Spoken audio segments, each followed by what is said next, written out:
رفقۂ محترم، یہ سورہ المائدہ اور آیت نمبر 12، اور یہ جو سورۃ المائدہ ہے نا، اس کا دوسرا نام کیا ہے؟ سورۃ المیثاق۔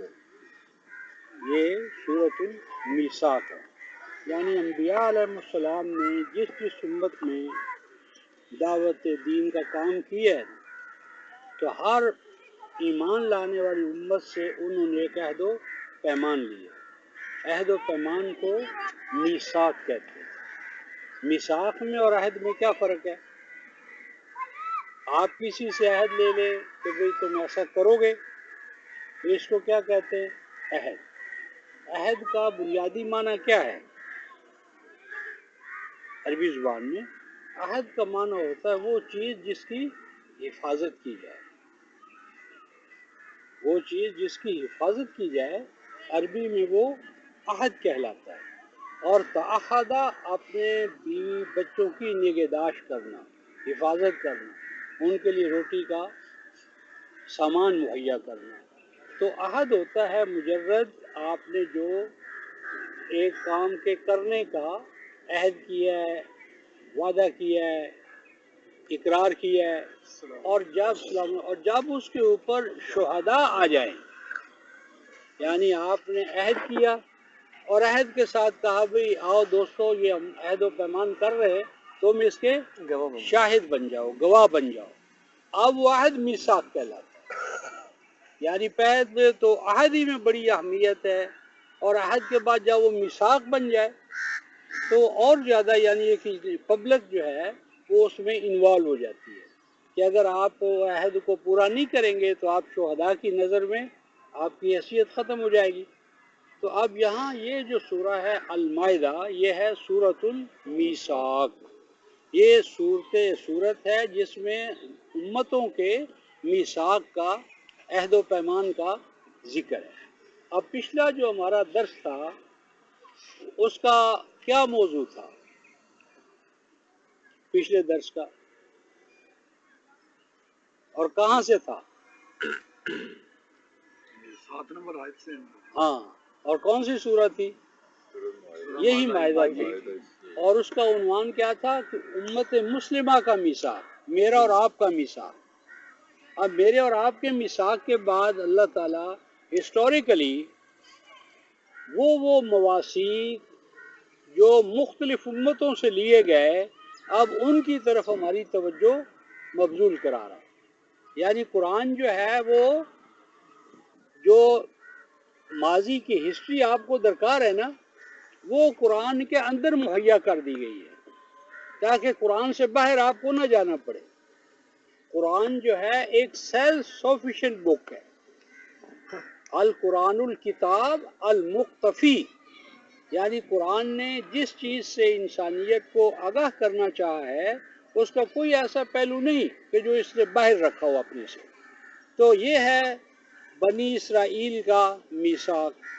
اب وہ بنی اسرائیل کا میثاق کیا تھا اس کے بارے میں اللہ تعالیٰ ارشاد فرماتے ہیں وَلَقَدْ أَخَذَ اللَّهُ، اور بے شک اللہ تبارک و تعالیٰ نے، اخذہ کیا ہوتا ہے؟ پکڑنا، لینا، کسی چیز کو گرپ میں لانا، کسی کی گرپ میں دینا۔ بلا شبہ اللہ تعالیٰ نے حاصل کیا، پکڑا، کیا پکڑا، کیا حاصل کیا؟ میثاق، عہد و پیمان۔ کن سے عہد و پیمان لیا؟ بنی اسرائیل۔ بنی جو ہے یہ ہے جمع بنو رفع حالت میں، اور بنی نسبی اور جری حالت میں۔ میثاق چونکہ مضاف ہے، آگے وہ مضاف الیہ ہے تو یہ حالت جری ہے۔ اصل میں اس کا واحد کیا ہے؟ ابن، بیٹا جسے ہم کہتے ہیں۔ اور ابن کو ابن کیوں کہتے ہیں؟ یہ بھی عربی زبان کا عجیب فلالوجی ہے۔ تو بہرحال بیٹا، اور جمع ہو جائے تو بیٹے۔ اور اسرائیل، اسرائیل کن کا ہے؟ سیدنا یعقوب۔ اسرائیل کہتے ہیں ان کا لقب ہے، اور اس کا معنی ہے عبداللہ۔ اسراء عبرانی زبان میں بندے کو کہتے ہیں، اور ایل جو ہے یہ عبرانی زبان میں اللہ تبارک و تعالیٰ کا اسم علم ہے۔ عربی زبان میں اللہ ہے، اور سریانی اور عبرانی زبان میں ایل جو ہے وہ اللہ تبارک و تعالیٰ کا اسم ذات ہے۔ تو اسرائیل عبداللہ مراد سیدنا یعقوب، اور بنی اسرائیل آل یعقوب، آل یعقوب، تو دراصل اوپر آل ابراہیم ہے، اور آل ابراہیم کی آگے دو برانچز ہیں، آل اسماعیل اور آل اسحاق۔ آل اسحاق کے بعد جو ہے آل یعقوب، آل یعقوب قائم مقام ہے آل اسحاق کے۔ تو آل یعقوب سے، بنی اسرائیل سے ہم نے پختہ عہد و پیمان لیا، یعقوب علیہ السلام کے توسط سے، سیدنا اسحاق علیہ السلام کے توسط سے، سیدنا ابراہیم علیہ السلام کے توسط سے۔ وہ عہد و پیمان کیا تھا؟ فرمایا ہم نے میثاق لیا، اور میثاق لینے کے بعد فرمایا وَبَعَثْنَا مِنْهُمُ اثْنَيْ عَشَرَ نَقِيبًا۔ اس عہد و پیمان کی نگرانی کے لیے کہ وہ عہد و پیمان پورا ہو رہا ہے یا نہیں رہا، کیا کیا اللہ تعالیٰ نے؟ وہ آل یعقوب آگے چل کر ان کے 12 بیٹے تھے حضرت یعقوب کے، تو ہر بیٹے سے آگے بہت نسل در نسل سلسلہ ان کا چل نکلا، بہت پھیل گئی۔ تو ان میں ہر بیٹے کی جو اولاد تھی ان میں سے ایک ایک نقیب مقرر کیا۔ نقیب ناقابہ اصل کہتے ہیں کسی چیز کو کریدنا، ٹو لگانا، ہم بھی کہتے ہیں یہ اس سے نقب لگائی ہے، تو ٹو لگانا، تلاش کرنا، کسی چیز کی حصول کے لیے جدوجہد کرنا، تو نقیب کہتے ہیں آج کی اصطلاح میں نمبردار۔ جس طرح نمبردار ہے، ذیلدار ہے، آج ہمارے یہاں ناظم ہیں، چیئرمین ہے۔ مراد یہاں پر کیا ہوئی کہ اگر کوئی آپ کسی سے عہد و پیمان لیں یا دیں خاصا قومی سطح پر، تو ایسا انتظام ہونا چاہیے کہ ان کے عہد و پیمان کو چیک کرنا چاہیے کہ جو عہد و پیمان لیا گیا تھا وہ ایک ایسا آپ آپریٹرس وضع کریں کہ جس میں یہ جج کیا جائے، دیکھا جائے کہ عہد و پیمان پر عمل ہو رہا ہے یا نہیں ہو رہا۔ یعنی آپ مثلا ہمارے دیکھیں گے ہمارے نظام کا کیا حال ہے کہ اگر آپ دیکھتے ہیں آپ ایک آدمی کو ووٹ دے دیتے ہیں، اپنا اعتماد دیتے ہیں، وہ جا کر وہاں بکاؤ مال بن جاتا ہے۔ تو ہمیں حق ہونا چاہیے کہ ہم اپنے جس کو ہم نے ووٹ اعتماد دیا تھا وہ ہمارے اعتماد کو شیک کرتا ہے تو ہم اس پر اپنے عدمی اعتماد کا اظہار کر دو، اسے واپس بلا لیں۔ ہمیں صرف ووٹ دینے کا حق حاصل ہے، ووٹ کی نگرانی کرنے کا حق حاصل نہیں ہے۔ اور نگرانی کا کب ملے گا؟ کہ جب آپ آئین میں لکھیں کہ جو گروہ کسی کو ووٹ دیتا ہے اگر وہ ان کے اعتماد پر پورا نہ اترے، جا کر اسے بیچ دے، ہاں جی، لوٹا شاہی کرنا شروع کر دے، لوٹا کریسی کا شکار ہو جائے، تو اس کو آپ کو حلقے والوں کو حق حاصل ہے کہ وہ اس پر عدم اعتماد کریں، یہاں واپس آ جاؤ۔ اور اس کا بہترین طریقہ جو ہے رفقائے محترم متناسب نمائندگی ہے۔ پروپورشنل جو متناسب نمائندگی ہے انتخابات میں، یہ بہت مسائل کا حل ہے، لیکن اس وقت ہمارا موضوع صرف ایک اصول اللہ پاک نے بیان فرمایا ہے کہ جب کسی سے عہد و پیمان کرو اور بالخصوص قومی حوالے سے، تو اس عہد و پیمان کی نگرانی کے لیے کہ کیا ہے عہد و پیمان پر عمل ہو رہا ہے یا نہیں ہو رہا، کوئی اس کو توڑ تو نہیں رہا، اور توڑنے والا ہو تو اس کے لیے سزا کا انتظام کرنا چاہیے، کوئی بہتر سے بہتر انداز میں اس پر پورا اتر رہا ہے تو اس کے لیے جزا کا فیصلہ ہونا چاہیے۔ یہ کیا چیزیں ہیں؟ یہ ہیں بائی لاس، یہ ہیں بائی لاس، یعنی کتاب اللہ میں اللہ تعالیٰ نے اپنے کلام میں ہمیں بیسک رولز دیے ہیں، ان بیسک رولز کو اپنے زمان و مکان کے اندر نافذ کرنے کے لیے ہمیں کیا کرنا چاہیے؟ بائی لاز بنانے چاہیے۔ بس عہد و پیمان، اس کی نگرانی، اور نگرانی کرنے والوں کو کوئی اختیار ہو کہ اگر وہ دیکھیں وائلیشن ہو رہی ہے تو اسے کوئی جرمانہ کیا جائے، بہتر سے بہتر عمل ہو رہا ہے تو اسے کوئی ریوارڈ دیا جائے۔ تو یہ فرمایا کہ جتنے ان میں خاندان تھے ہر خاندان کا ایک نگران بنا، وہ جواب دہ ہے کہ بھئی تمہارے اس علاقے کے اندر اس پر عمل ہو رہا ہے یا نہیں ہو رہا۔ مثلا میں ایک مثال دیتا ہوں آپ کو کہ 1926 میں جب عبدالعزیز نئے آئے تو ایک دور دراز علاقے میں قتل ہو گیا، قتل۔ اب قتل جو ہے اس کے لیے قصاص ہے قرآن حکیم کی روح سے، اور قصاص کو قرآن حکیم نے کیا کہا ہے؟ وَلَكُمْ فِي الْقِصَاصِ حَيَاتٌ يَا أُولِي الْأَلْبَابِ۔ جس قوم میں قصاص ختم ہو جائے نا، وہاں حقیقی زندگی ختم ہو جاتی ہے۔ پھر قصاص کا معنی صرف قتل کرنا نہیں ہے۔ شاہ ولی اللہ علیہ الرحمٰن نے فتح الرحمن ان کا جو ترجمہ قرآن ہے وہ کیا ہے؟ القصاص۔ مثلا فرض کر لو کہ اگر ایک شخص جو ہے وہ کسی دوسرے کے اوپر تیزاب چھڑک دیتا ہے اور اس کا چہرہ ڈیفیس کرتا ہے، تکلیف پہنچاتا ہے، تو اس کا کیا ہونا چاہیے؟ سزا۔ یہ ہے کفر یعنی قصاص۔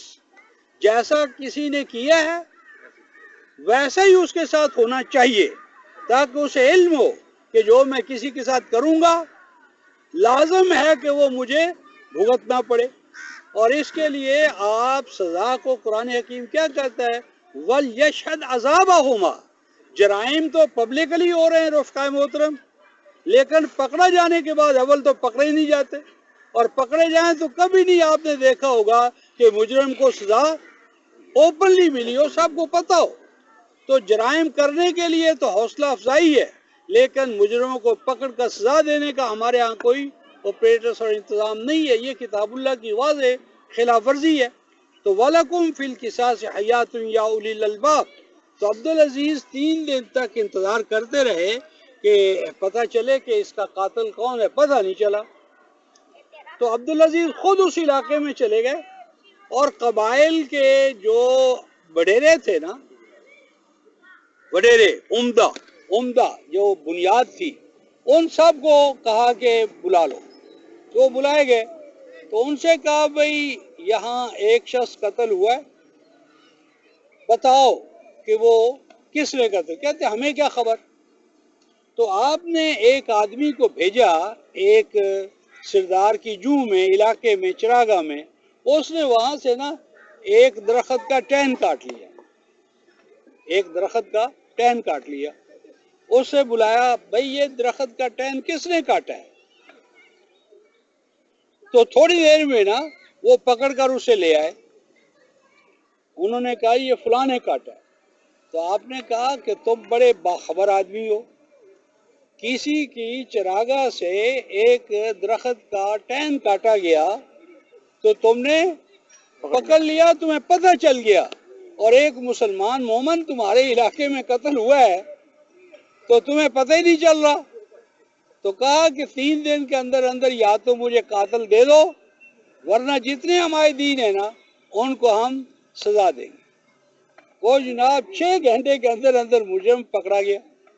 اگر آج آپ تھانے دار کو ذمہ دار کر دیں کہ اس علاقے میں جو جرائم ہوں گے تیرے اوپر ہوگا اس کا مواخذہ، ناظم کو جو بھی ذمہ دار افراد ہیں، تو قرآن نے یہ کہا ہے کہ اگر ایک قانون کی امپلیمنٹیشن چاہتے ہو تو اس کا ایک نگران بناؤ، اور نگران کو اتھارٹی دو، اور اتھارٹی کے اوپر بھی آگے محاسبہ ہو۔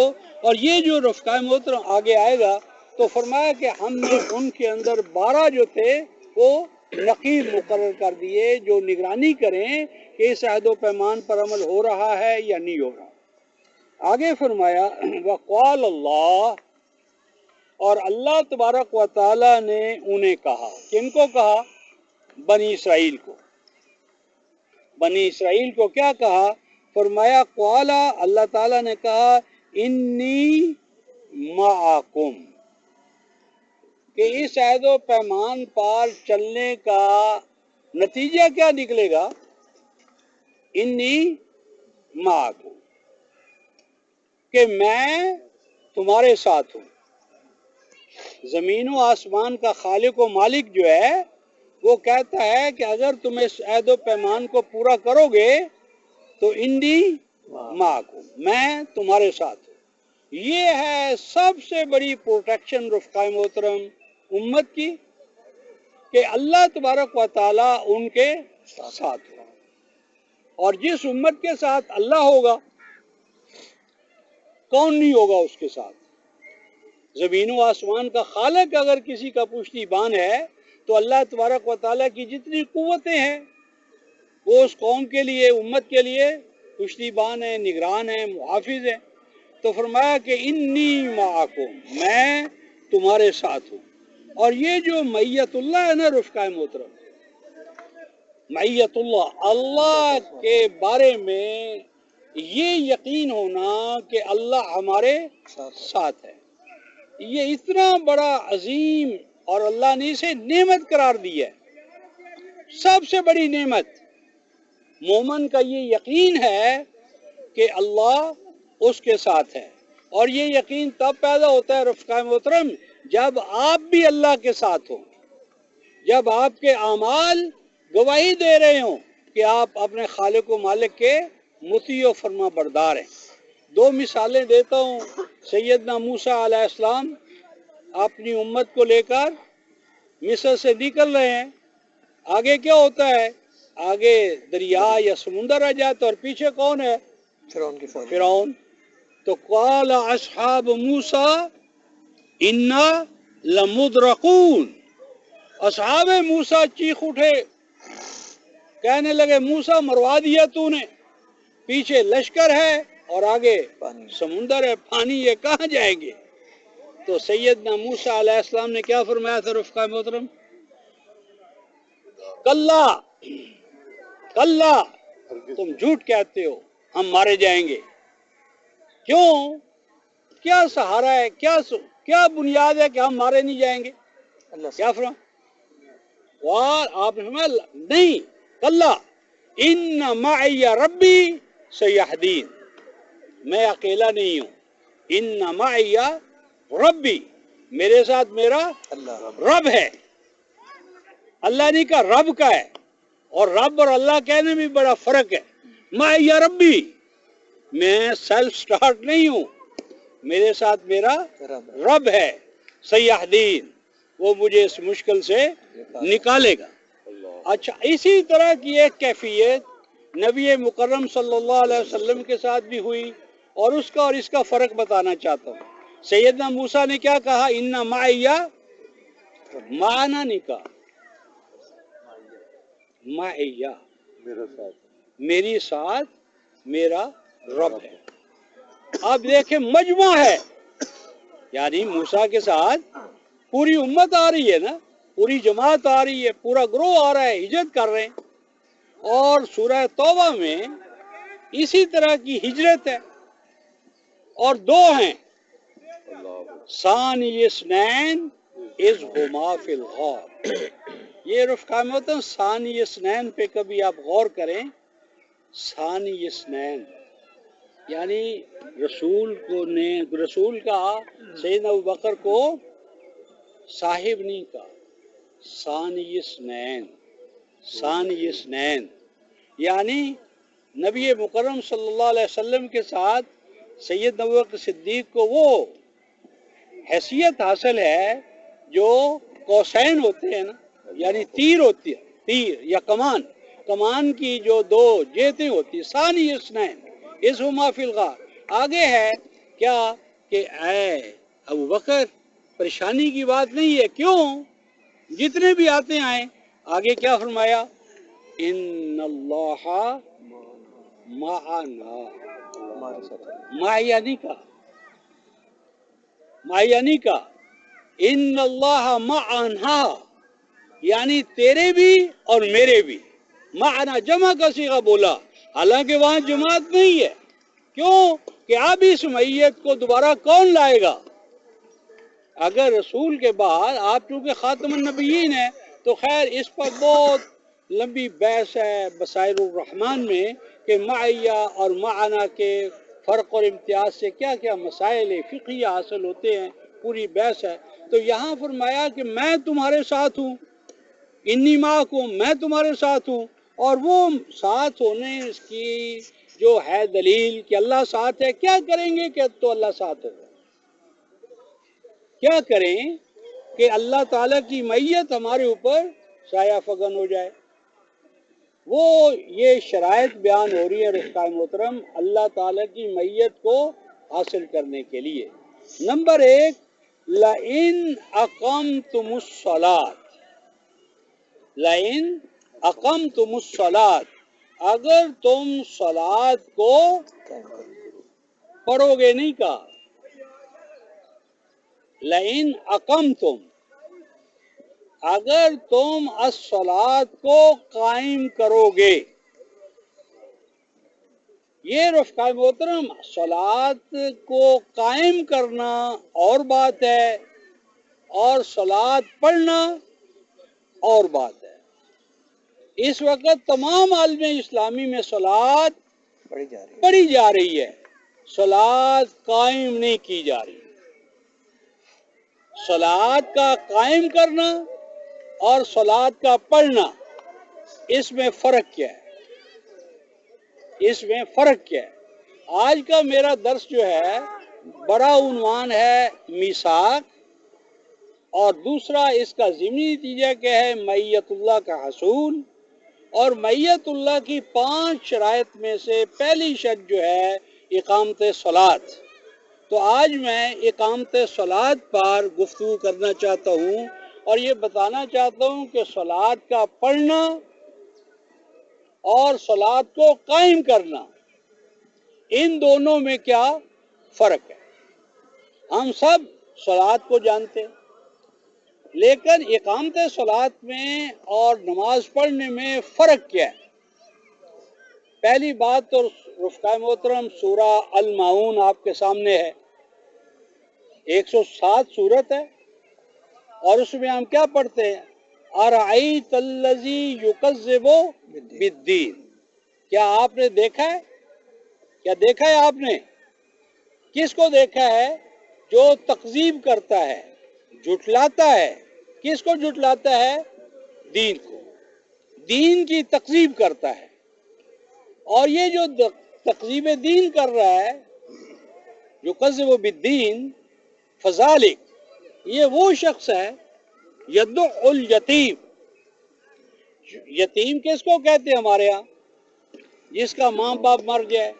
لیکن ایسا نہیں ہے. اصل معنی یاتامہ کا ہوتا ہے کسی شخص کا یا کسی چیز سے اس کا سہارا چھین لیا جائے. کیونکہ ماں باپ سہارا ہیں تو بچوں کو یتیم کہتے ہیں. اسی طرح اگر کسی عورت کا خامد فوت ہو جائے تو ان کو بھی یتامہ کہتے ہیں، یتام النساء. یتام النساء، جس کا سہارا نہ ہو یا سہارا ٹوٹ جائے اور جس کا کوئی ساتھی نہ ہو، تنہا ہو، اس کو بھی یتیم کہتے ہیں. عرب کہتا ہے الشجرۃ الیتیمہ، کہ یہ ایک ہی صحرا میں درخت ہو نا تو اس کو کہتے ہیں الیتیمہ، الشجرۃ الیتیمہ. تو یتیم کا اصل معنی یہ ہے کہ جس کا سہارا نہ ہو، جس کا کوئی ساتھی نہ ہو. تو یدع الیتیم وہ دین کی تکذیب کر رہا ہے کہ جو معاشرے میں افراد تنہا ہیں، کوئی ان کا پرسان حال نہیں، کوئی ان کا تحفظ دینے والا نہیں، کوئی ان کو ڈھارس اور سہارا دینے والا نہیں ہے، تو وہ بھی دیندار ہے لیکن بے سہارا لوگوں کو دھکے دیتا ہے، ان کو قریب نہیں آنے دیتا.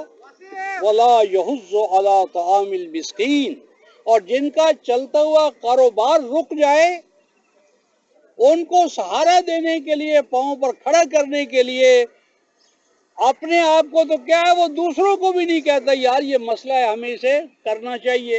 اور آگے کیا فرمایا؟ فَوَيْلٌ لِّلْمُصَلِّينَ، ہلاکت، تباہی اور بربادی کن کے لیے؟ مصلین کے لیے. اور یہ کون سے مصلین ہیں؟ دیکھیں رفقائے محترم، یہاں مصلین اس میں فاعل ہے.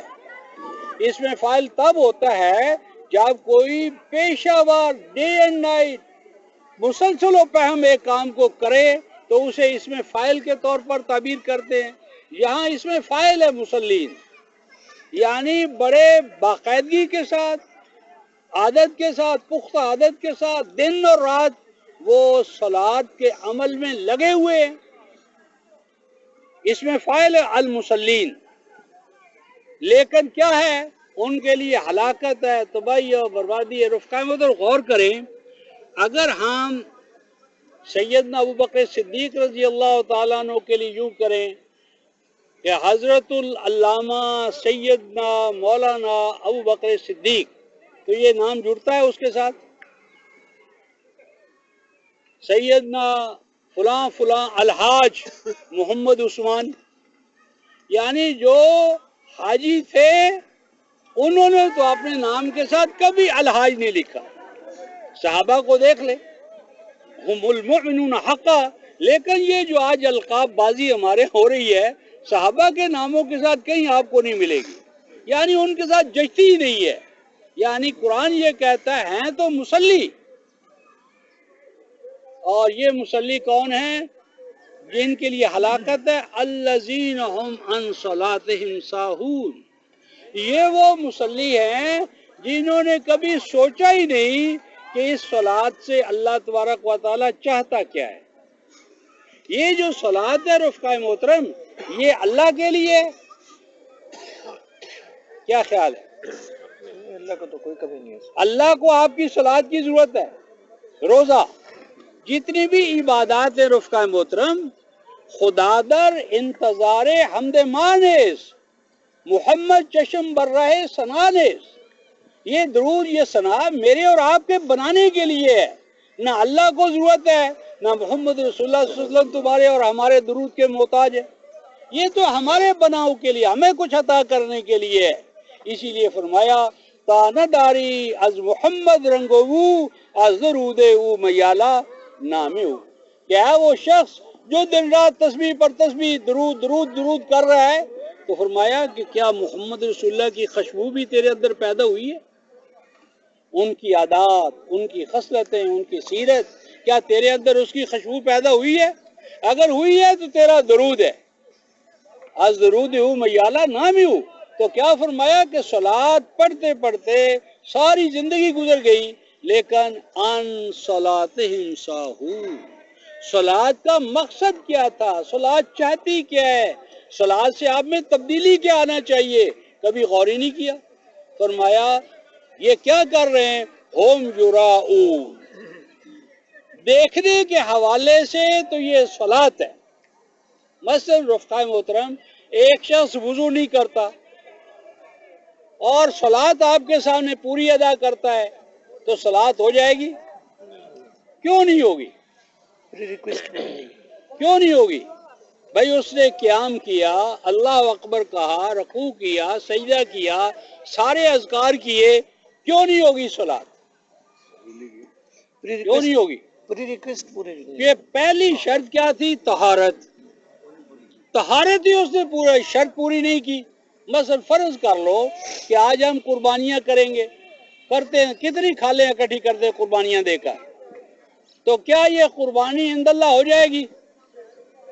اگر قربانی جس مال سے کی ہے رفقائے محترم، وہ حرام کا مال ہے، وہ مال حرام کا ہے. یعنی آپ نے چھترا ٹریفک والے نے پکڑ لیا اور یہ ایسا قربانی کرنی ہے. اب بکرا تو غصب سے لی ہے، بسم اللہ کی چھری چلائی ہے مولوی صاحب نے، اور قربانی کے 3 حصے کر دیے ہیں جی، اور کھال مدرسے کو دے دی ہے، تو کیا قربانی ہو جائے گی؟ ظاہر پر تو قربانی ہے، لیکن اللہ تعالیٰ کے یہاں قربانی نہیں ہے. کیوں؟ انما یتقبل اللہ من المتقین. تو قربانی کی تو شرط تقوی ہے. جب تقوی ہی نہیں ہے، جس طرح کہ صلات کی شرط وضو ہے، وضو نہیں تو صلات نہیں، سارا بعد میں ہو. قربانی کی بنیاد تقوی ہے، تقوی نہیں تو ساری قربانیاں ضائع. اور اس وقت رفقائے محترم ہمارا جو معاش کا نظام ہے، معیشت ہے، اکنامک سسٹم ہے، وہ سارے کا سارا آپ پڑھ لیں سورہ البقرہ اور آیت 275. اے ایمان والو، یا ایھا الذین آمنو، اے ایمان والو آؤ ہم تمہیں بتائیں مومن کون ہوتے ہیں. تو کیا حکم ہوا؟ وَذَرُوا مَا بَقِیَ مِنَ الرِّبَا. آج تک جو کرتے رہے ہو وہ معاف. آج کے بعد تمہارے لیے ربا، سود کا لینا اور دینا حرام ہے. باز آ جاؤ. اور آگے کیا فرمایا؟ اگر تم باز نہیں آتے فَاذَنُوا بِحَرْبٍ مِّنَ اللَّهِ وَرَسُولِهِ، تو تمہارا یہ اقدام اعلان جنگ ہے اللہ اور رسول کے خلاف. آج بتائیں کون ہے جو عالم اسلامی میں اس وقت باغی نہیں؟ بالخصوص جو ہمارے حکمران ہیں، یعنی فاذنوا بحرب من اللہ و رسول، اعلان جنگ ہے ہمارا اکنامک سسٹم پورے کا پورا، اور ہم بہت مطمئن ہیں نماز پڑھنے میں۔ تو فرمایا کہ ہم یراؤن، اور آگے دیکھیے قرآن کیا کہتا ہے رفقا، تو مسلین کون ہے جن کے لیے تباہی ہے؟ آگے کیا ہوا؟ یمنعون الماعون، یمنعون الماعون، معاون جو تھے رفقا محترم بنیادی جو ضروریات ہیں نا، مثلا ان کے ہاں توا تھا، چولہا تھا، چمچہ تھا، رسی تھی، سواری تھی، یعنی بیسک نیسیسٹیز آف لائف دوسروں کو فراہم کرنے سے انکار کر دو۔ اس کا ان کو احساس ہی نہیں ہے کہ یمنعون الماعون، کہ ہر بھائی کو اپنے بھائی کے لیے بنیادی ضروریات زندگی کی فراہمی جو ہے وہ ہماری ڈیوٹی ہے نمازی۔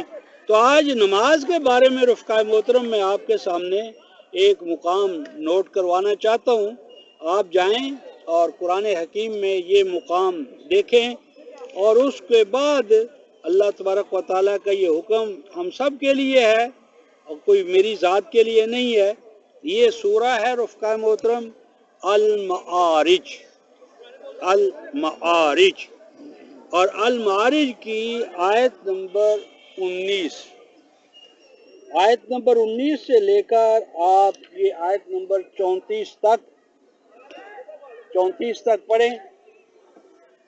اس میں آپ کو اقامت صلاۃ کا سارا سسٹم اور نظام مل جائے گا، اور آپ کو پتہ چلے گا کہ قرآن کس کس چیز کو صلاۃ کہتا ہے، اور جس چیز کو قرآن صلاۃ کہتا ہے نا، اس کا اجتماعی طور پر بجا لانا، معاشرے کے طور پر، ریاست کے طور پر۔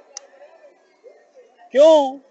اس لیے رفقا محترم کہ پہلے اس کے ساتھ لکھ لیں سورہ الحج 22ویں سورت ہے، اور آیت نمبر 41، 22/41، الذین ان مکناہم فی الارض اقاموا الصلاۃ، مومن وہ ہیں جب وہ امپاور آئیں گے، جب انہیں تمکن ملے گا، جب ان کی حکومت ہوگی، جب ان کے پاس ساورنٹی ہوگی، اقتدار ہوگا، تو کیا کریں گے؟ کیا کریں گے؟ اقاموا الصلاۃ، صلاۃ کو قائم کریں گے۔ اب بتائیں صلاۃ کو قائم کرنے کے لیے حکومت کی کیا شرط ہے؟ کیا غلام جو ہے، آپ دیکھیں کہ یہ جو صلاۃ ہے یہ کب فرض ہوئی امت میں؟ کب فرض ہوئی؟ معراج، اور معراج کیا ہے؟ یہ ہجرت ہے، ہجرت سے پہلا جو ہے نا چند مہینے پہلے کا واقعہ۔ تو یہ صلاۃ جو ہے رفقائے محترم وہ تمکن چاہتی ہے، الذین ان مکناہم فی الارض۔ اب دیکھیے اقامت صلاۃ اور ساتھ تمکن فی الارض، تمکن فی الارض ہے، اقامت صلاۃ ہے۔ اور رفقائے محترم 42 سورہ کی آیت نمبر 38، ہم سارے نمازی ہیں نا، صلاۃ ادا کرتے ہیں، اقام الصلاۃ وامرہم شوری بینہم، 42/38، جو صلاۃ کو قائم کرتے ہیں نا ان کی پہچان کیا ہے؟ امرہم شوری بینہم، ان کے تمام معاملات، نظام حکمرانی، نظام چلانے کا مشاورت پر قائم ہے۔ کبھی آپ کی مساجد کے اندر نمازیوں کے مابین مشاورت ہوئی ہے؟ کئی مشاورت کا نظام ہے ہماری مساجد میں؟ کوئی مشورہ ہوتا ہے یا انتظامیہ اپنا چلاتی ہے؟ امرہم شوری بینہم، مسجد میں رفقائے محترم آپ صلی اللہ علیہ وسلم کے دور میں مشاورت ہوتی تھی ہر نماز کے بعد، عدالت لگتی تھی، اور یعلمہم الرمیہ، آپ صلی اللہ علیہ وسلم مسجد میں کیا کرتے تھے؟ وہ تیر اندازی سکھاتے تھے مسجد میں. کان یعلم السباق، آپ گھوڑ دوڑ کی تربیت دیتے تھے مسجد میں. مسجد سے مراد وہ چار دیواری نہیں ہے، مسجد وہ پورا علاقہ ہے جہاں پر تحبسونہم من بعد الصلاۃ، مسجد میں عدالت لگتی ہے، مسجد میں جہاد کی تربیت ہوتی ہے، مسجد میں فیصلے ہوتے ہیں، مسجد میں کہاں سے جنگ ہے، کس کے ساتھ لڑنی ہے، کس کا جواب دینا ہے، کیا کون سے قبائل ہیں، کن سے ہماری صلح ہے، کنہوں نے خلاف ورزی کی ہے. یقظون، یہ تمام معاملات مساجد میں طے ہوتے تھے. تو مساجد ہمارے ایڈمنسٹریٹو سینٹرز تھے، تربیت گاہیں تھی، تعلیم گاہیں تھی. ہمارا جو روزی کا نظام ہے یہ مسجدوں میں اس کا فیصلہ ہوتا تھا. ہماری جو فوج ہے اس کا ڈسپلن، ان کی چاند ماری، ان کی تربیت یہ مساجد میں، حتیٰ کہ اسلحے کی نمائش اور اسلحے کی تربیت مساجد میں. اہل حبشہ آئے، انہوں نے اپنے فنون حرب کا مظاہرہ کیا مسجد کے سین میں.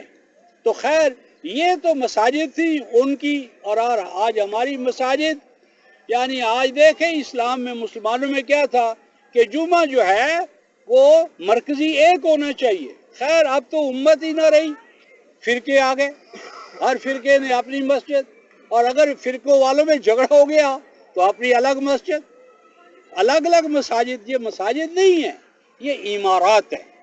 تو کیا فرمایا یہاں میں آپ کو بتانا چاہتا ہوں، اس سورہ میں المعارج 17ویں سورت ہے، 70 سورہ اور پارہ ہے 29، اور اس سورہ کی آیت نمبر ہے 19 اور چلے گی آیت نمبر 34 تک. اور اس کے ساتھ ہی آیا ہے کہ کچھ جہنمی جہنم میں جائیں گے تو ان سے پوچھا جائے گا کس جرم کی پاداش میں تم آ گئے؟ تو کیا کہیں گے؟ لم نکو من المصلین. یہ عملے صلات کیا ہے رفقا محترم؟ دیکھیے فرمایا کہ انہا لظا، جہنم دور دور تک اس کی تپش جو ہے وہ جاری ہوگی، لظا.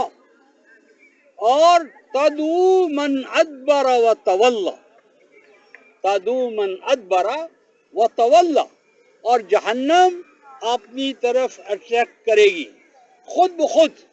جس طرح مقناطیس ہو نا تو لوہا خود بخود اس کی طرف اٹریکٹ ہوتا ہے. قرآن کہتے ہیں کچھ صفات ایسی ہیں کہ جن میں وہ صفات ہوں گی نا جہنم خود بخود ان کو اپنی طرف اٹریکٹ کرے گی، کھینچ لے گی. تدعو من ادبر و تولا، ہر اس شخص کو جو بیک آؤٹ کرتا ہے، وعدہ کرتا ہے، وعدہ خلافی کرتا ہے، عہد و پیمان کرتا ہے، اس کو پس پوچھ ڈال دیتا ہے. اور یہ جو شخص ہے یہ جہنم اس کو اپنی طرف اٹریکٹ کرے گی. لیکن الا المصلین، الا المصلین، مصلی وہ لوگ ہوں گے کہ جن کو جہنم اپنی طرف اٹریکٹ نہیں کر سکے گی. اور وہ مصلین کون ہیں؟ المصلین آیا ہے. ال جو ہے عربی زبان میں جس طرح اے این اینی انڈیفینٹ آرٹیکلز ہے اور ڈی ڈیفینٹ آرٹیکل ہے، اسی طرح عربی زبان میں ال ہوتا ہے. ال المصلین، المصلین جو مصلی ہوں گے ان کو جہنم سے دور رکھا جائے گا. جہنم ان کے پاس نہیں آ سکتی. جہنم کے پاس سے بھی وہ گزر جائیں تو جہنم ان کو کوئی نقصان نہیں پہنچا سکتی. کن کو رفقا محترم؟ مصلین کو. مصلین کون ہوتے ہیں؟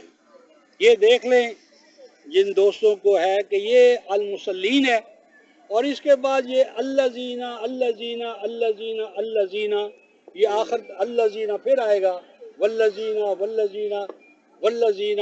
یہ کیا ہوتا ہے؟ یہ ہوتا ہے جب ڈیفینٹ کلاز آئے، کوئی خاص پرٹیکولر فرد ہو، اس کو آپ نے ڈیفائن کرنا ہو یا اس کی ایٹریبیوشن جو ایڈجیکٹیوز بتانی ہو، صفات بتانی ہو، ایسی کلاسز لائیں کہ جو بتائے کہ یہ کون ہے. تو وہ جو کلاسز ہوتی ہیں، صفات ہوتی ہیں، پہچان کی چیزیں ہوتی ہیں، اگر وہ جماعت کے افراد ہوں تو ان کو عربی زبان میں الذین کے ذریعے تعبیر کیا جاتا ہے. مثلا آپ کہیں کہ بھائی فلاں میرا بڑا دوست ہے، لیکن وہ ہے کون؟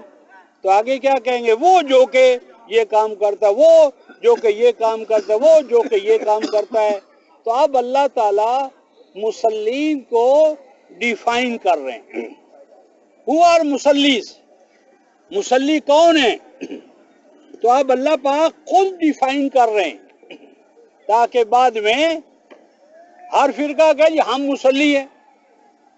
تو اللہ تعالیٰ نے آئینہ رکھ دیا ہمارے سامنے کہ اگر تم یہ دیکھنا چاہتے ہو کہ تم مسلی ہو یا نہیں تو یہ آئینہ ہے تمہارے سامنے. تو سورہ المعارج، معارج جو ہے وہ کیا ہے؟ 70 سورہ، اور آیت 19، 19 اور 34 تک یہ آپ کو مسلین کا پورا نقشہ ملے گا. جس ترجمے سے بھی آپ کو اتفاق ہے، کوئی ضروری نہیں کہ آپ میں کوئی ترجمہ نہیں، آپ جس ترجمے پر آپ کو اتفاق ہے. احمد رضا خان صاحب اعلیٰ حضرت ان کو کہتے ہیں، ان کا ہے، شاہ ولی اللہ کے بیٹوں کا ہے، اور بزرگوں کا فتح المجید حمید وغیرہ موجود ہیں. جس ترجمے سے بھی آپ کو اتفاق ہے وہ کھولیں، پڑھیں، دیکھیں، اور پھر اس کے بعد غور کریں کہ ہم صلاۃ ادا کر رہے ہیں یا نہیں کر رہے. وہ پھر ہم سب کے لیے ایک سوالیہ مسئلہ ہے. تو فرمایا، پہلی بات فرمائی الذین هم علی صلاتہم دائمون، اور دوسرے مقام پر فرمایا یحافظون. یہ وہ مصلی ہیں، صلاۃ ادا کرنے والے، جو اپنی صلاۃ کی حفاظت کرتے ہیں. صلاۃ کی حفاظت کرنا کیا ہے رفقا محترم؟ صلاۃ کوئی آبجیکٹ ہے، کتاب ہے، سونا چاندی ہے، مال ہے جس کی حفاظت کی جائے؟ ما ہی محافظت الصلاۃ، صلاۃ کی حفاظت کیا ہے؟ ایک بہت بڑے امام کہتے ہیں، حفاظ الصلاۃ ان تقوم بما تعہدت عند اللہ. حفاظت صلاۃ یہ ہے کہ جو کچھ آپ حالت صلاۃ میں کہتے ہیں اس کہے ہوئے پر عمل کریں اور قائم ہو جائیں. مثلا ہم نے کہا ایاک نعبد و ایاک نستعین، ایاک نعبد و ایاک نستعین، یہ آپ نے کہا ہے نا مسجد میں. اب آپ نے مسجد سے باہر اس کو قائم کرنا ہے. مسجد میں صلاۃ کی جاتی ہے اور عملی زندگی میں صلاۃ کو قائم کیا جاتا ہے. آپ نے کہا ایاک نعبد و ایاک نستعین، یہ ہے اقرار عبودیت، اقرار عبودیت. اب آپ نے اس کو قائم کرنا ہے، اس کی حفاظت کرنی ہے. اب عبادت کیا ہے رفقا محترم؟ عبادت ہمارے ہاں کیا؟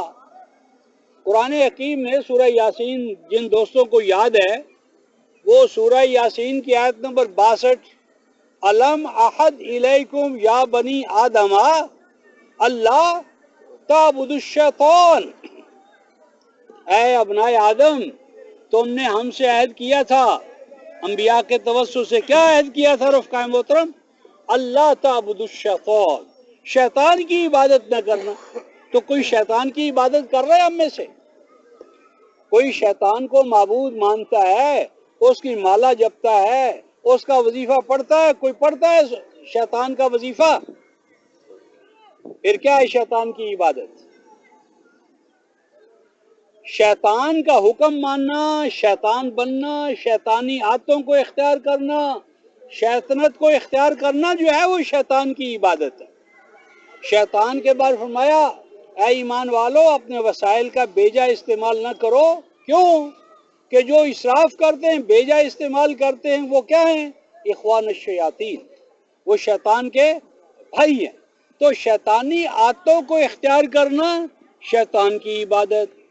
اور فرمایا بنی اسرائیل موسیٰ علیہ السلام کی بعثت سے پہلے مصر میں کیا کر رہے تھے؟ ابتہ بنی اسرائیل، وہ فرعون کی عبادت کر رہے تھے. کیا فرعون کی کوئی مسجدیں بنا لی تھی؟ کیا وہ مسجدوں میں انہوں نے فرعون کے بت رکھ لیے تھے؟ کیا فرعون کی مالا جپتے تھے، وظیفے کرتے؟ کیا کرتے تھے؟ فرعون کے حکم کو ماننا، فرعون کی عبادت کرنا. عبادت کا جزو اعظم جو ہے رفقائے محترم، حکم ماننا ہے، اطاعت کرنا ہے. آج ہم نے عبادت سے اطاعت ختم کر دی ہے. عبادت کا اقرار اللہ کے ساتھ کرتے ہیں اور مسجد سے باہر نکل کر وقت کے جو فرعون، حامان، قارون، امریکہ، برطانیہ، عبادت ہم ان کی کرتے ہیں اطاعت کے حوالے سے، اور اقرار عبادت ہم اللہ کے ساتھ کرتے. فرمایا ایاک نعبد، صرف اللہ کے بندے بنو، اس کا حکم مانو، اس کے نظام کو مانو اور چلاؤ. اور ایاک نستعین، اور مدد لینی ہے تو صرف اللہ سے. اور آج تو مالیاتی فنڈ اور ورلڈ بینک اور پتہ نہیں دنیا جہان کے جو کافر، یہود، مجوس، مغزوب اور ضال ہیں، وہ آج ہماری روٹی ان کے پاس ہے رفقائے محترم. جن کو ہم غیر المغضوب علیہم ولا الضالین 5 وقت دعا مانگتے ہیں کہ اللہ مغضوب و ضال کے راستے سے بچائے رکھ، تو آج تو ہماری شاہ رگ جو ہے رفقائے محترم پنجہ یہود میں ہے. علامہ اقبال گئے تھے 1905 میں تو دیکھا تھا نا کہ جو رگ یورپ ہے وہ پنجہ یہود میں ہے. اور آج کیا رفقائے محترم حالت ہماری؟ اور آج کیا ہو رہا ہے؟ مسلمان کا قتل کر رہا ہے، اور ایک دوسرے کو کیا کر رہے ہیں؟ ابھی پرسوں جو شروع ہو رہا ہے یمن میں ہو چکا ہے. تو ہم کیا کرنے چلے ہیں؟ کیا کرنے چلے؟ ایاک نعبد و ایاک نستعین. اللہ کے لیے نماز پڑھتے ہیں مسجد میں، اور باہر ایک اور مزار ہے یا اور چیزیں ہیں، ان سے کچھ اور ہی مانگنا شروع کر دیتے ہیں. جو چیزیں اللہ سے مانگنی چاہیے، لینی چاہیے، وہ ہم اپنے جیسے انسانوں سے مانگ رہے ہیں. تو پہلی بات ہے رفقائے محترم کہ صلاۃ، جو کلمات آپ صلاۃ میں ادا کریں، میں 12 کہہ چکا ہوں کہ آپ جب عشاء پڑھتے ہیں ویتر پڑھتے ہیں، ویتر میں عبداللہ ابن مسعود کی ہم دعا پڑھتے ہیں، اور اس میں کیا کہتے ہیں رفقائے محترم؟ نخلع و نترک من یفجرک. ہر ویتر میں ہم نے یہ پڑھا، ہر رات پڑھا، لیکن حفاظت کیا کریں گے؟ ہمیں پتہ ہی نہیں ہم نے کہا کیا. ہم کہتے ہیں نخلع و نترک من یفجرک، اے اللہ جو تیرے قانون اور نظام کو توڑے گا، چھوڑے گا، اس کے خلاف چلے گا، میں اس طرح اس سے اپنے آپ کو الگ کر لوں گا جس طرح اس جوتے سے جو میرے پاؤں کو تنگ کرتا ہے. آپ کا جوتا رفقا آپ کو تنگ کرے تو آپ پھینک دیں، اور آپ کے حکمران اور آپ خود اپنی ذات میں، اپنے گھر میں اللہ کے نظام سے بغاوت کریں اور اس کے ساتھ دن بدن بڑھتے چلے جائیں اور ساتھ اقرار بھی کرتے چلے جائیں نخلع و نترک من یفجرک. تو پہلی بات ہے رفقائے محترم کہ صلاۃ کی آپ نے عملی زندگی میں، مسجد میں اقرار عبودیت ہے، اور عملی زندگی کے اندر آپ نے اس کی حفاظت کرنی ہے.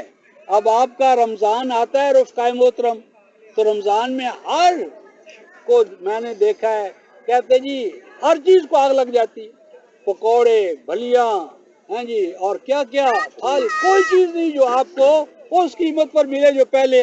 اور آپ کہیں جی ایسا بھی تو رمضان کمانا ہے نا. رمضان کیا آتا ہے رفقائے محترم؟ لوٹ مال لگ جاتی ہے، ناقص مال سارا نکال دیتے ہیں.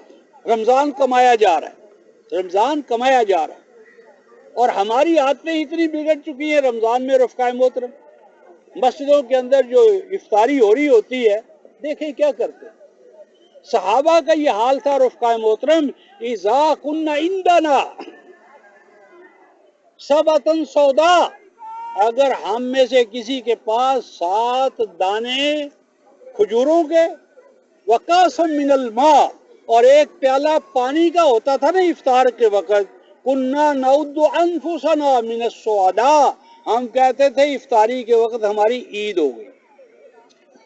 صحابہ کی عید ہو رہی ہے کہ 7 دانے کھجور کے اور ایک پیالہ پانی کا، اور ہماری مساجد میں افطاری دیکھیں کیا کیا افطاریاں ہوتی ہیں، اور افطاریوں کے بعد پھر نماز کے اندر ہمارا حال کیا ہوتا ہے، جو کھایا ہوتا ہے اس کا، یعنی اللہ کے حضور میں کھڑے ہیں، اور کیا یہ روزہ ہے؟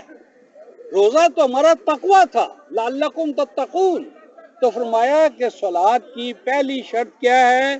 محافظت کرنا، یحافظون، اور آگے دیکھیے فرمایا کہ صلاۃ والے کیا ہیں، اور دیکھ لیں، یہ دیکھیں والذین، انہی مسلین کو ڈیفائن کیا جا رہا ہے، والذین فی اموالہم حق معلوم للسائل والمحروم، یہ مصلی وہ ہیں کہ جن کے اموال کے اندر، مالیات کے اندر، پیسے کے اندر، جدوجہد کے اندر، محنت کے اندر حق ہے، للسائل والمحروم، حاجت مند افراد،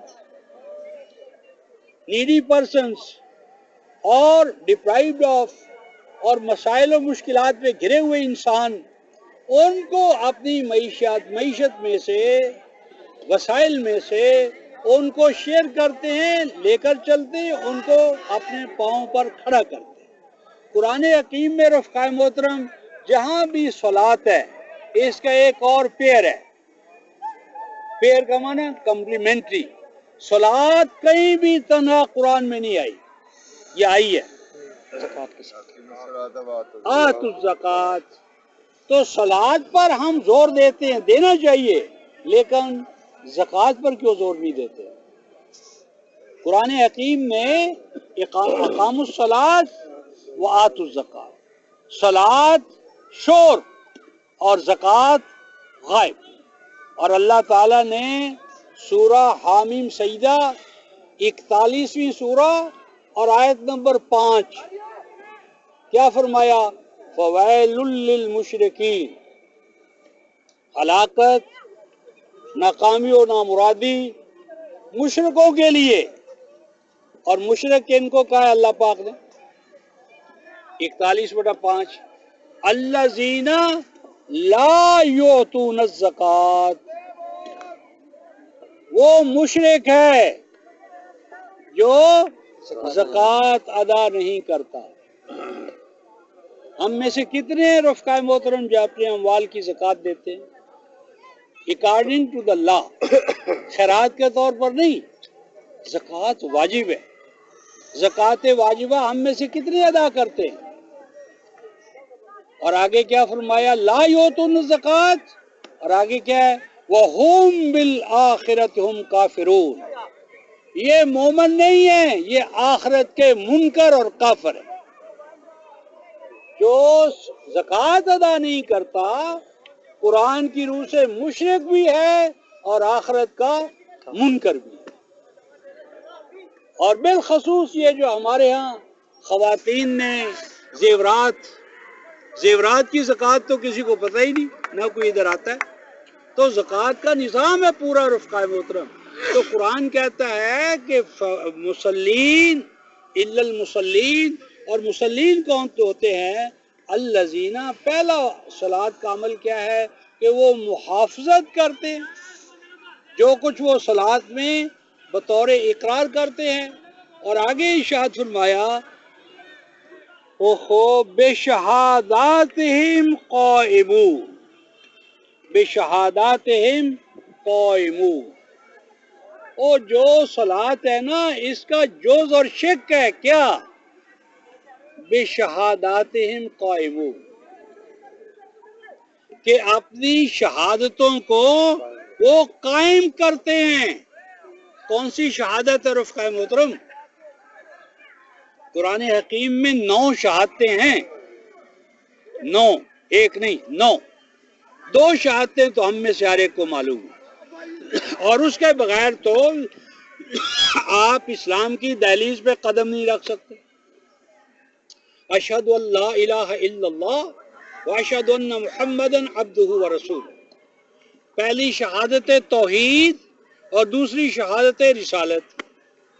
صلاۃ آپ کی نہیں ہوگی اگر آپ میں توحید نہیں ہے، توحید اور اس کے تقاضے معلوم نہیں ہیں، توحید اور اس کے تقاضوں پر عامل اور حامل نہیں ہے، لا صلاۃ. عبد القادر جیلانی علیہ رحمہ، جن کو ہم پیراں دستک پتہ نہیں کیا کہتے ہیں، وہ فرماتے ہیں یا بنی اول ما یجب علیک، اے میرے بیٹے، اے میرے مرید، اے میرے چاہنے والے، سب سے پہلی چیز جو تم پر واجب ہے وہ کیا ہے؟ یا بنی اول ما یجب علیک ان تعرف، وہ کیا ہے؟ تعرف التوحید. اول معرفت جو ہے رفقائے محترم وہ توحید کی ہے. کیوں کہ توحید سے اعمال قبول ہوں گے، شرک کے ساتھ تو ہوں گے ہی نہیں. تو توحید کی معرفت اور توحید کی اقامت صلاۃ کا پہلا جز. اور رسول کی رسالت کو قائم کرو، قیام رسالت. اللہ تعالیٰ سورہ آل عمران آیت نمبر 85 کیف یہد اللہ قوما، اللہ اکبر، انداز پہ غور کریں. کیف یہد اللہ قوما کفروا بعد ایمانہم وشہدوا ان الرسول حق وجاءہم البینات. کیف یہد اللہ قوما، اللہ یعنی اندازہ کریں، اللہ خود اپنے بارے میں کہہ رہا ہے کیف یہد اللہ قوما، اللہ کیسے منزل تک پہنچائے اس قوم کو کہ کہتے ہیں کہ رسول سچا ہے لیکن سچے رسول کے مطابق اپنی زندگیاں نہیں ڈھالتے. رسول کا نمونہ درود پڑھنے کے لیے ہے، عملی زندگیوں کو رسالت کے مطابق نہیں ڈھالتے. وجاءہم البینات، رسول نے عملی زندگی کو اسلام کے مطابق قائم کرنے کے لیے اپنا نمونہ قائم کر لیا ہے، نمونہ دے دیا ہے کہ اس طرح زندگی کو اسلام پر ڈھالا جا سکتا ہے. تو اللہ کی توحید کی شہادت کو قائم کرو اپنی زندگیوں میں، اور رسول کی رسالت کو قائم کرو اپنی زندگیوں میں. اور آگے فرمایا اگر ایسا نہیں کرو گے لن تقبل توبتہم واولئک هم الضالون، اگر رسول کی رسالت کو عملی زندگی میں قائم نہ کیا اور توحید کو قائم نہ کیا تو توبہ تسبیح کے دانوں پر کرتے رہو کرتے رہو کرتے رہو، لن تقبل توبتہم، یہ تمہاری توبائیں ہم قبول نہیں کریں گے. وَأُولَئِكَ هُمُ الضَّالُّونَ، اور یہ ہیں ضالون. دعا مانگتے ہیں غیر المغضوب علیہم ولا الضالین، لیکن اعمال ضالین والے کر رہے ہیں. کیف یہد اللہ قوما، اللہ کیسے ان کو منزل مراد تک پہنچائے. تو یہ رفقائے محترم میثاق ہے، اور اس میثاق بنی اسرائیل کے 5 ارکان ہیں، اور 5 ارکان میں سے پہلا رکن اقامت صلاۃ ہے، جس کا فیضان یا عطیہ یا انعام معیت اللہ ہے. تو آج میں نے آپ کے سامنے سورہ المعارج کی آیت 19 سے 34 تک کے بیان کا وعدہ کیا ہے، اور اگلے دروس سے انشاءاللہ العزیز وہ اقامت صلاۃ کے حوالے سے اسی سورہ معارج کی 19 سے 34 تک آیات پر مشتمل ہوں گے. اللہ پاک ہم سب کو اس کا فہم و شعور اور اپنے محبوب صلی اللہ علیہ وسلم کے ساتھ اخلاص اتباع اللہ تعالیٰ ہم سب کو فرمائے عطا. اور جس اجتماعی طور پر بغاوت کی زندگی میں آج ہم تباہ ہو رہے ہیں، اللہ پاک ہم سب کو اس اجتماعی بغاوت سے نکلنے کی توفیق عنایت فرمائے، تفرقہ اور فرقہ کے عذاب سے نجات عطا ہوئے، امت کو امت واحدہ بننے کی توفیق عنایت فرمائے، اور ہماری مساجد کو اسلام اور قرآن کی مساجد بننے کی توفیق عنایت فرمائے، تاکہ جب مسجد میں جائیں تو اخوت اسلامیہ کا منظر سامنے آئے. وآخر دعوانا الحمدللہ.